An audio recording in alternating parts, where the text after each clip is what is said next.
Hey everyone, this is Jane with Barlow Herbal, and I have a quick Sunday message of love for you today.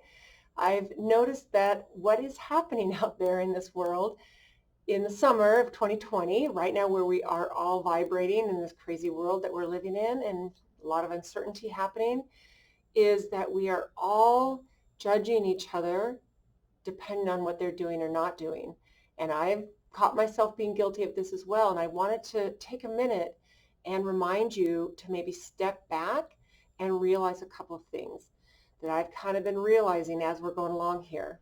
One is that, first of all, no matter what you believe about social distancing, masks, the economy shutting down, businesses open, partial, all of this stuff, we all have these deep, strong opinions based on what we're reading, what we're watching, the resources we have, the research we're referring to, and then even back to as deep as our childhood belief systems that were instilled in us when we were growing up.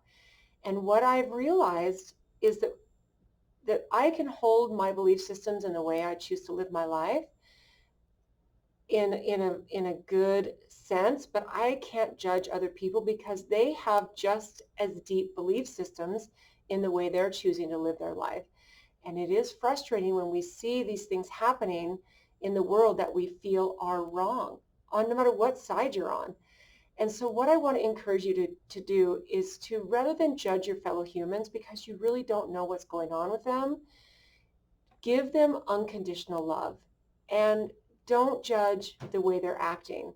And in turn, you might be granted the same thing. You might be granted that same, what you're asking of other people, they'll give the same back to you. So I have a little story for you. Yesterday I was coming home from work and I needed to stop at Walmart and pick up some fabric. So I went into the store, I got a bolt of fabric, I went over to the counter. There was a sweet lady there behind the counter. There was no one else around. I handed her my fabric and said, I need this many yards. And she seemed like she was kind of agitated and a little bit frustrated. And I would, if I were to guess her age, I would say she was about 65 or 70. And she, of course, had her mask on. And like I said, she was agitated and a little bit frustrated. And so I just felt compelled to say, hey, are you okay? What's going on? And she said, oh, no, I'm not really okay. I'm scared. And I haven't seen my grandkids in 4 months and I don't know what's happening. And she was having a difficult time with the mask and she was afraid of other people. And so we sat there and chatted and we had this lovely conversation and I think I said some things that helped put her mind at ease and put her heart at ease. And I gave her a couple of tips that she could just, think about. And it was a lovely conversation and I just flowed love her way. And she could feel that. And we, like I said, we just had this lovely conversation. And I kind of said, hey, if you're here by yourself and there's no customers around and no other people around, because she was literally afraid to be out in public and lower her mask.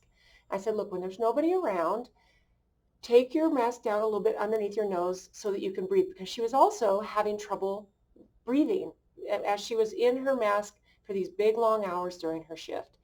And really, it's not my place to judge her on any level. And if she's doing what she feels is right, then I respect that. And I respect that she needs to do that for her own peace of mind. And there's no judgment on any level.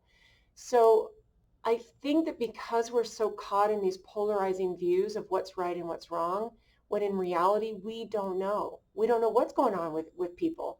We might have a sense in our mind of what is going on and we might not agree with the way things are being handled.